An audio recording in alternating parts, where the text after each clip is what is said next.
তোমরা সবাই কেমন আছো? আশা করছি খুব ভালো আছো।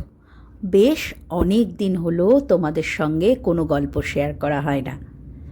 বেশ কিছুদিন আগে আমি তোমাদের বলেছিলাম একটা সিক্রেট কথা তোমাদের সঙ্গে শেয়ার করব। আর আজকের গল্পের বিষয় কিন্তু ঠিক সেটাই। আমি কদিন আগে গিয়েছিলাম আমার দিদির বাড়িতে। দিদি বেশ রান্নায় ব্যস্ত। আমিও দিদির হাতে হাতে একটু হাত লাগালাম। একটা ভিডিওতে তোমরা অনেকেই আমাকে জিজ্ঞাসা করেছিলে আমার বাড়িতে কোনো নতুন সদস্য আসতে চলেছে কিনা। হ্যাঁ, ঠিকই ধরেছিলে, আমার বাড়িতে একটা নতুন সদস্য আসতে চলেছে। কিন্তু সেটা আমার নয়, আমার দিদির মেয়ের। সেদিন আমার দিদির মেয়ের ছিল 5 মাসের পঞ্চামৃত সাধভক্ষণ। আর আমাদের গোপু সোনাকে বাদ দিয়ে তো কোনো শুভ কাজ হতেই পারে না। তাই গোপু সোনার সামনেই সব কিছু আয়োজন একদম রেডি। ঠাকুর মশাইও এসে গেছে।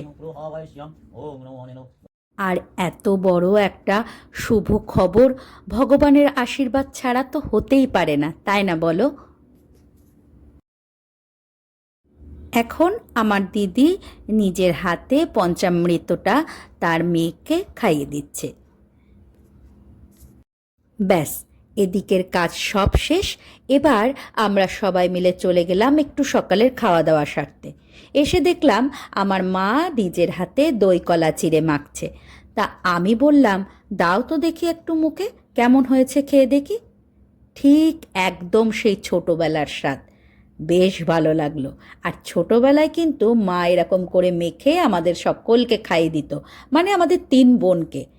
আর দুঃখের বিষয়, সেদিন আমার বড়দি আসতে পারেননি। তাই তার জন্য একটু মনটা আমাদের সকলেরই খারাপ যে এত বড় একটা অনুষ্ঠান আর আমার বড়দি আসতে পারছে না।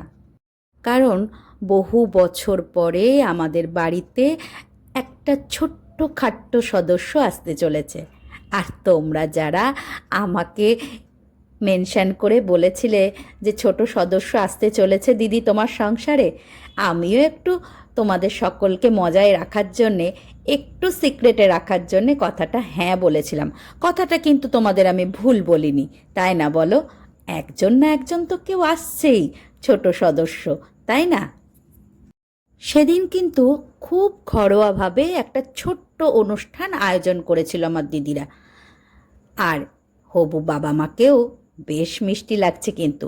আর আমাদের গোপু সোনাকে তো ফটো সেশন থেকে বাদ দিলে চলবেই না। তাই গোপু সোনার সঙ্গেও একটু ফটো সেশন করতেই হবে, কারণ সেই তো আমাদের বাড়ির মূল একজন মেম্বার, তাই না? হঠাৎ করে সম্পর্কগুলো কেমন পাল্টে যায়, তাই না? এই কদিন আগেই আমার মা ছিল দিদা, এখন হয়ে যাবে বড় মা। কৌশিকী ছিল বোন, হয়ে যাবে মাসি। আগে প্রণাম কর, আগে প্রণাম কর, পরে তবে হ্যাঁ তোমাকে তোমার যেটা ইচ্ছে সেটা আমরা বলবো নাকি? আচ্ছা ঠিক আছে, প্রণাম করি আগে।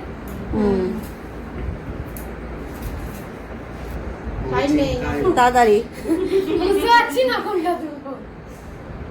আরে এটা একটা নিয়ম, যা হয় হবে।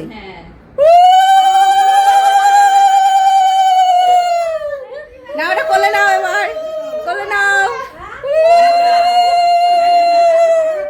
নাও আঁচলের মধ্যে নাও। এই হ্যাঁ যেটা বলেছি সেটাই। হ্যাঁ নাও। কোথায় শোবো? ওটো কি করবো এবার? তুমি আগে শুয়ে পড়লে কেন? হ্যাঁ শুয়ে পড়ো। নাও, এটা করো।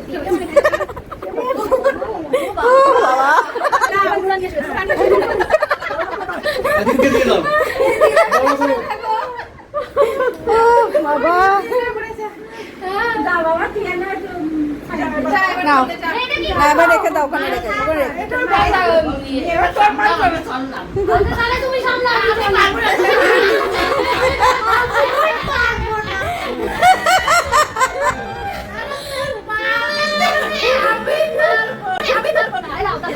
মারে দাও।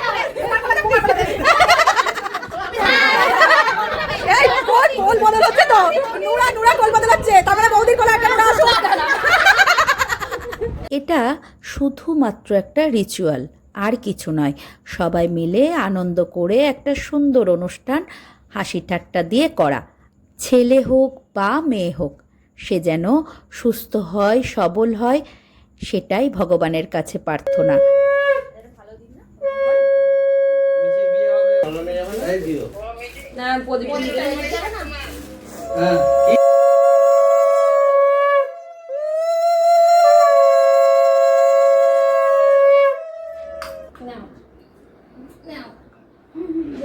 দেখি আমরা একটু দেখি। পায়েলের মা কি দাও, তুমি দাও। বসে পড়েছি তো। বসে দাও, বসেই দাও তুমি। তোমার উঠতে হবে।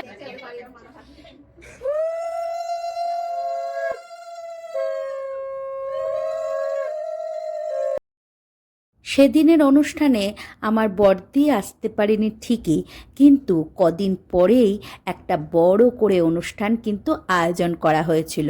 আর সেই অনুষ্ঠানে সবাই এসেছিল, আর সেই ভিডিও কিন্তু খুব তাড়াতাড়ি আমি তোমাদের সঙ্গে শেয়ার করব।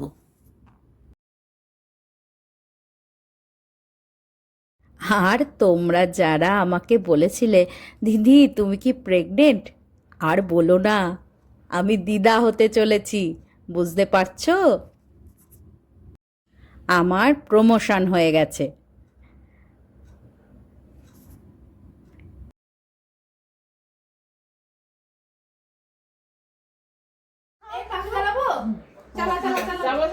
মানে অল্প করে দিবি, প্রদীপটা নিভিয়ে দিলাম।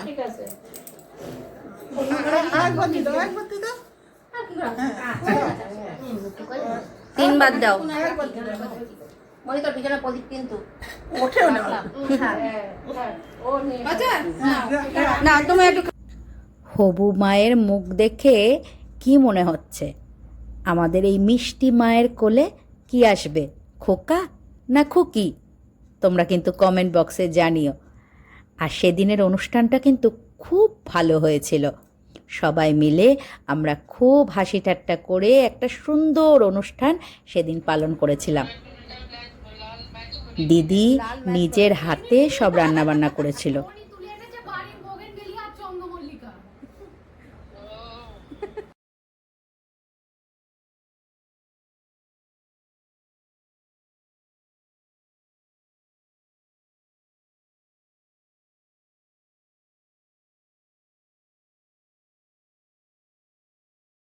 তাহলে তোমাদের মনে যে আমাকে নিয়ে একটা প্রশ্ন ছিল, সেই উত্তরটা নিশ্চয়ই তোমরা এই গল্পের মাধ্যমে পেয়ে গেলে, যে আমাদের বাড়িতে কার কোল আলো করে একজন নতুন সদস্য আসতে চলেছে।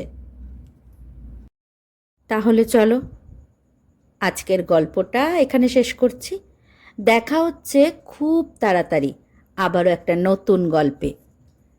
কদিন বাদেই এই অনুষ্ঠানটায় একটা বড় করে হয়েছিল, সেই গল্পটাও নিয়ে আসছি। সবাই খুব ভালো থেকো, সুস্থ থেকো, সাবধানে থেকো। আর আমার এই গল্পগুলো তোমাদের কেমন লাগছে সেটা অবশ্যই কমেন্ট বক্সে জানিও। ভালো লাগলে লাইক আর শেয়ার করতে কিন্তু একদম ভুলো না। দেখা হচ্ছে আবারও একটা নতুন গল্পে, আবারও একটা নতুন জায়গায়।